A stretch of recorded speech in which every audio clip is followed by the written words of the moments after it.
Apart, so if you want to get a little closer, we're live. There we go. Good. Hi, we are live with Jessica Drake, famed porn star, entrepreneur, sex educator. She has a very long list of credentials. I'm EJ Dixon. I'm the deputy editor of Men's Health from the Adult Entertainment Expo in Las Vegas. And we have a few questions for Jessica, and we have a game we'd like to play with Jessica, but we'd also like to hear your questions. So just shoot them our way. Okay, so Jessica, I want to start by asking, a lot of our audience gets their porn, obviously, from Pornhub and free porn sites. So I think a lot of people are wondering, like, how does a porn star make money today now that all the porn pretty much is free? That's a really good idea. That's a really good question. And I just want to put it out there that when you're downloading porn for free, you're not just taking money from the actors and actresses, but you're inevitably affecting entire crews of people. There are a lot of people that are trying to support families and trying to do their thing and live their lives, and essentially our industry has been shredded by piracy. So if you find a performer that you are particularly enamored with, please pay for their porn. Another great way to support performers, buying clips that they might post, merchandise, coming to support them at shows like AEE, like right now we're here in Vegas meeting fans. There's a lot of different ways to do it, but just think that maybe you should pay for your porn. If you pay for your porn, you're going to get higher quality porn for longer periods of time. If you do not pay for your porn, one of these days we're going to run out of porn. You're not going to have any new porn to watch. It's all going to be super old porn, and you're going to have put a lot of people out of business. So please, just pay for your porn. Half of your porn, like any of your porn. How have you sort of built a brand and differentiated yourself from like all the other women who enter the industry? You've been in the industry for what, like 15 years? Yeah, a really long time. I am fortunate enough to have a contract with an amazing company called Wicked Pictures. Initially, I was just a performer with them, then I went on to be a writer and a director, and then I started doing sex education. And I think for me, I've always followed where my passion was at the time. So I didn't know it back then, but I was diversifying. And so I feature dance, I'm writing a book, I teach workshops and seminars, speak at universities, still write, direct, produce porn, star in porn, buy your porn. So I think the key for me has just been to be involved in as many areas as possible. And I also have pleasure products, like I have a line of fleshlights and things like that I get royalties from. So it's all, it's all super helpful. What is it like taking a mold cast out of your vagina? Weird. It's definitely an experience. When Fleshlight approached me to be a Fleshlight girl probably 5 or 6 years ago, it was sort of akin to the feeling that I had when Abyss Creations did a Wicked Real doll of me. Both of those things were really surreal. Just the idea that someone is willing to, because you can't download a fleshlight for free, someone is willing to pay money for a replica of a very intimate part of my anatomy. It was strange. When they molded me for the first time, I was on a gynecological table, which obviously, is not the most comfortable, relaxing place to be, but the technicians that did it were super amazing with me. They molded me with a substance that sort of felt like what I would imagine cold oatmeal would feel like, but it was almost like a cross between that and the stuff that dentists put in your mouth to get an impression of your teeth. Luckily, it hardened pretty quickly. They did all orifices in multi-positions and did my mouth as well. It was a pretty interesting, weird experience. How long did it take? The molding itself, when I was on the table, I was probably on the table 30 minutes for each position, because they had to prep, then they had to do it, then it's set, and then they cleaned it up after that. But when Abyss Creations partnered with Wicked to do the Wicked Real doll, we were computer scanned, and it was like a real long process. But the dolls, they're exactly like me. They're about $7,000. But when you get one, it has like the veins in my hand and the dimples on the small of my back. It's an exact replication. when I met my doll for the first time, it was really overwhelming. Do you own it? I have the ability to have one, but I don't really have a place in my house for it. I don't know where I'm gonna. Yeah, where do you put a sex doll? Like, I can't even begin to fathom. I know. Do you think that, I mean, you've been in porn so long, do you think that you'll always be in porn? So I am what I call a lifer, but that's not to say that I would always continue to do scenes. Like I said, I go where my passion lies, and sometimes it's more on the educational side. And sometimes I just want to be on camera as a performer. This past year, I shot 2 really big movies. Inconvenient Mistress, which was a big feature movie with a lot of acting. It's nominated for a bunch of stuff. And I also shot my showcase that I've always wanted to shoot. It's called Jessica Drake is Wicked, and it also has Wicked's very first trans scene ever. And I got that in my head 3 or 4 years ago that it was something I really wanted to do on camera. I had done it in my personal life. And why was it something you wanted to do? Because I think that it challenges what people feel safe viewing, and I think that it questions what turns people on and why, and it also kind of makes people consider the stigma of maybe being in this particular box as far as sexuality goes, and then watching a more mainstream adult movie feature that then has a trans scene within. And there was a big discussion, like, do we hold the trans scene and not put it on the DVD and only have it available online, or do we include it on the DVD and have a disclaimer at the beginning? And I'm like, please don't do that. Like, don't guide people on how they may feel before they watch the scene. Like, let them see it. Let them see what it turns out to be. And like, if they just put the movie in, or unless they're watching the movie on our website, they just see 4 beautiful women in the beginning of the scene. It's just a 4-way girl scene. And then when they see different body parts, different anatomy, and different acts taking place, like, if that gets them off, that's awesome. Like, I think that's cool to challenge people that way. So, did you get a lot of backlash for it? Surprisingly, no. I got no backlash for working with 3 trans women. However, I did an interracial blowbang with 4 guys and got called a race traitor. I think that speaks volumes. You should probably explain what a blowbang. Oh, I mean, it sounds a little bit like. So it's an oral sex scene with multiple people. In this instance, there were 4 of them. Mm-hmm. So yeah, and to me that was shocking when I was posting pictures on my Instagram from the movie. I would do it on a daily basis, and when I got around to posting those pictures, the reactions were just, I mean, it just was appalling, really, to me. That my trans scene was fine and didn't really get much anything other than support and encouragement, but the interracial blowbang was like, whoa, you can't do that. But you've done interracial before, right? Yeah. But that was just offensive to people? Yes, and I think the fact that it's in the showcase and it's such a big movie and it got so much press was a big deal. So I think more people saw it than would normally have seen it.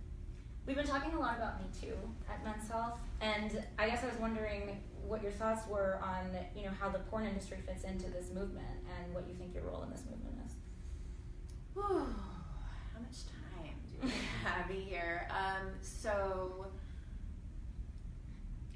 in this wave of the Me Too movement, so the second wave of the Me Too movement, we've seen a lot of very powerful women in Hollywood speak out, and I think that to some degree it can be comforting to hear that these terrible things are also happening at this different level. But at the same time, I was just talking about this a while ago, I think it's really important that we give voice to the women that are not able, or the people that are not able to partake in this movement for whatever reason, whether they're financially disadvantaged, whether they are a minority and they are not safe coming out for any reason, a loss of job, whatever it is, being stigmatized, if they're sex workers with no protection, no rights, then these are the people that we need to be speaking up for. We need to be bringing them into the discussion. We need to be including them more. I was just reading more about the Time's Up movement, which I find really interesting, and hopefully it will bring about some much needed change and discussion. Is there something like that going on in the porn industry too? So I think to some degree we're seeing something like that within our business, because when I got here to pick up my badge, we were all asked to sign a code of conduct form, and whereas in the past that's something that's been posted at the entrance, nobody stops to read that. They just blaze right in.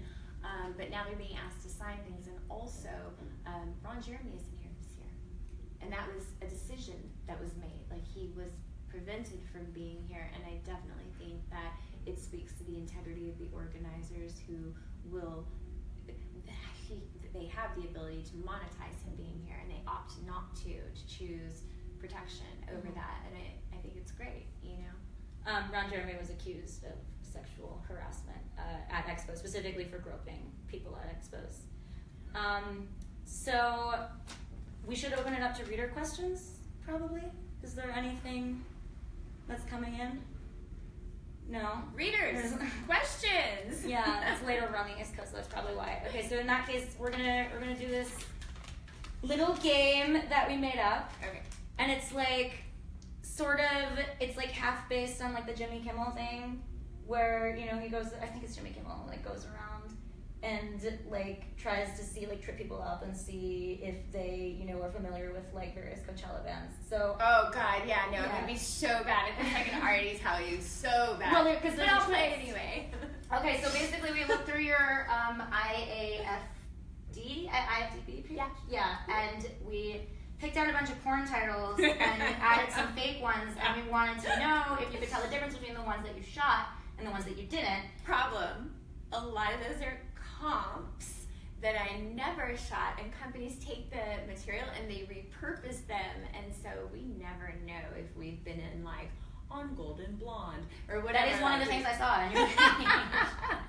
A fan came to me and said, I bought it, and I was so disappointed because you were only in one scene, and I was like, what movie are you talking about? And he told me, and I was like, I've never done a movie like that. It's a comp. So for those of y'all watching, a comp or a compilation is when a studio takes like a movie, a feature movie or an all-sex movie, and repurposes the scene to make an additional DVD. So there's like 4-hour comps, 8-hour comps, 16 hours. Yes. I know. Why would you need a porn movie to be that long? Why would you need 16 hours of porn? That's what I want to know. All right, let's do it. Okay, we'll give it a shot. Okay. Extreme Doggy 9 and When MILFs Attack 8. Is one of them not real? One of them is not real, one of them is real. Okay. Gosh. Extreme Doggy 9, When MILFs Attack 8. Oh yes. My God. One of them is fake, one of them is a movie you were in. I'm gonna say, have I ever done an attack of the MILF scene? I'm gonna say Extreme Doggy 9 I was in. You are correct. Yeah. You were in Extreme. Do you remember the shooting of Extreme Doggy 9? Can you offer? I mean, I wouldn't. It's a comp. I have no idea. You would have to describe the scene, and then I could tell you the original movie it came from. So if you have a still image, then I could be like, oh yeah, that's from such and such. Oh my God, really? Oh, we should have done that. Oh, that's yeah, because I'm pretty good about being able to look at a picture and be like, oh, that was so and so in this location for this movie, and we did this that day. Like, I have a pretty good memory of all my scenes. If something has a number at the end of it, does that mean it's a compilation? Not necessarily, but it could be. Some series run for a really long time, but generally speaking, Wicked has very few series that I participated in, so I don't know. Okay. Keep going. Okay. Perfect Pink 4, Wired Pink Gangbang, and Pussy Power 3 Orgy. Pussy Power 3 Orgy is either a movie I was not in or it's a comp. So the Wired Pink Gangbang, I was in that. You are correct. Yeah, that was a long time ago. That was a we went far back. Joe Kelly movie. Yeah. Do you have any trivia from on set? Any reminiscences from these? Yes, on the set of that movie there were about 30 girls. It was supposed to be a reverse gangbang on Jill Kelly. It was all girls everywhere, and I was so new. And Jill Kelly was a really big name back then, and I was super intimidated to the point of like nausea. I got over it. I was fine, but there were about 30 of us, and the only way that they dressed the set was like with pink satin material everywhere, and we just did it. So there's 30 women having sex? Yeah. In what arrangement? Like, how would you do that? All different arrangements, like get in where you fit in. Like, like whatever. Did you have choreographed partners or anything before, or was it just kind of like a free-for-all? Well, back then we kind of had a before we work kind of meeting, and we'd be like, hey, who's cool with, and what can we not do to you? What do you love? What do you hate? Is there anybody in this group that you don't want to work with? So we did that, but then after that, it was pretty much free-for-all. What's the highest number of people you've had sex with at the same time?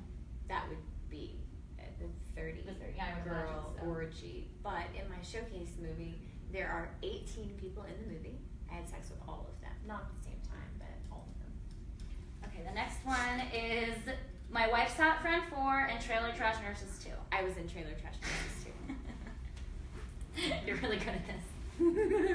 What Which is surprising. What can you tell us about Trailer Trash Nurses 2? It was way better than the first one. Really? No, not so much.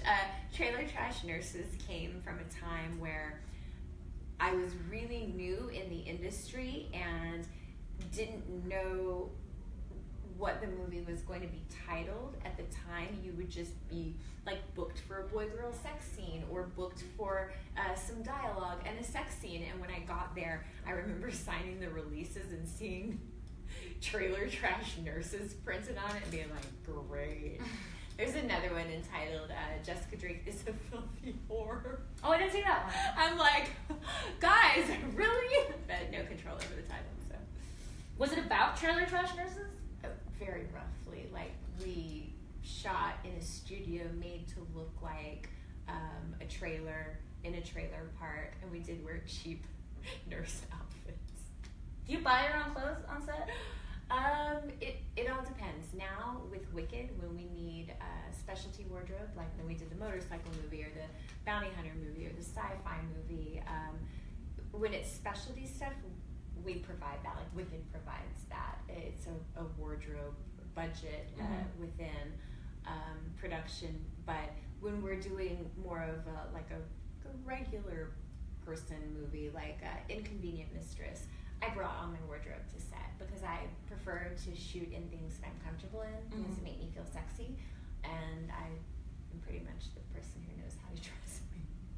So you recommend Trailer Trash Nurses 2, but not one? No, it's actually both of them are really crappy movies. Okay. Yeah, they're cheesy. They're like the cheesy porn acting. So any of my earlier stuff that I watch, it cracks me up. Noted. Noted. 2 more. Okay, Meatless in Seattle and What's Eating Gilbert Grape. Meatless in Seattle, I believe, is a Wicked comp. And so that's the real one. Yes. Yes, that is correct. Yeah. Okay. And I only know because I saw the cover at a distributor's show in a warehouse that I just did, and I was like, oh, that's a funny title. So. It's a great title. I was blown away by Yeah. that title. It was all girl. Yes. That is Meatless. Right. Did it take place in Seattle? No. No, and again, like I have no idea where, like, what scene would appear in that movie. I would have to take a look at the box cover. Who's responsible for writing foreign titles? Supporting titles of movies come from the directors or the people that write them, but comp titles are another thing entirely. We used to have a department or people working at Wicked where we would get funny ideas in our head and we would just text them funny names for porn, and that's how comp titles got created. Comp titles are definitely more playful, more tongue-in-cheek, more parody rip-offs of other names of things, whereas when we title our movies, we want to give you a little insight as to what the actual movie is about. Although I guess Trailer Trash Nurses 2 did the same thing, so it's Trailer Trash Nurses, you get what that's about. It's very descriptive. Right. It's evocative. Are there screenwriters for every porn movie? There are screenwriters for porn movies that have dialogue in them, and generally our movies are, I would say, between 30 and 50 pages of dialogue. The longest one was probably Fallen, and it went almost 100 pages. What was that about?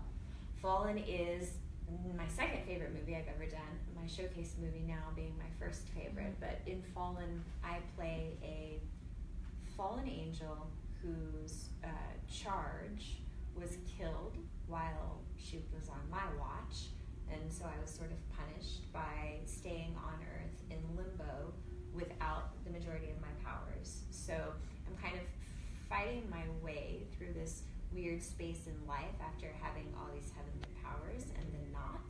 I have a lot of sex with a lot of people in the interim. I meet someone that's a mortal, and I want to be with this person, but in order to do this, I give up any possibility of ever being an angel again, and I'll have to live on Earth. And yeah, I mean, I won my third best actress award from Avian from Fallen. It's like 4 hours long. There's 11 sex scenes in it. I'm in 8 of them. Like it's really good. Shot in really big locations. Spent a ton of money on that movie. It's one of our best sellers. Why are they so long? A lot of acting and a lot of sex. Yeah, I guess it's the sex scenes. Yeah. The sex scenes are like 10 minutes each. Yeah. Well, these are longer. Usually Yeah. ours run a little bit longer. So. Okay, the last one is weapon. You're doing great, by the way. Thank you. I'm amazed. I knew I was going to fail miserably at You're this doing one. an amazing job. Weapons of Mass Destruction 3 and Grand Theft Orgy 2. Oh, that's really tricky.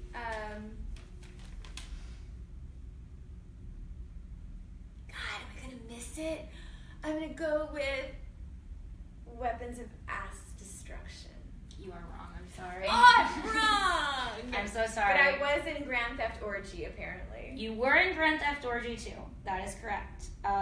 Weapons of and I did this on purpose because Weapons of Mass Destruction 3 is a Wicked movie, but you were not in it. Tricky. Yeah, I'm sorry. I'm still way better than I thought it was going to go. You don't remember Grand Theft Orgy 2 at all? Again, it's a comp movie, so I have no idea what scene ended up in that. Clearly, it's an orgy, though, so I've shot a lot of orgies. So if I saw a picture, I can tell you the original movie it came from. Yeah, we'll do that next time. Yeah, you should That's a totally great do idea. that. You should be like, whose balls are these? Yeah. Oh my God, that is such a good idea. We could not do it on Facebook, but we should definitely do that next time we do one. Footballs, soccer balls, tennis balls. So I think, are there any like burning questions on there? Burning questions. If it's burning, see a doctor. Cool. So I think that's probably good for now. But Awesome. thank you so much for being with us and for being such a good sport. Thanks, Facebook. Mwah. Bye. Bye.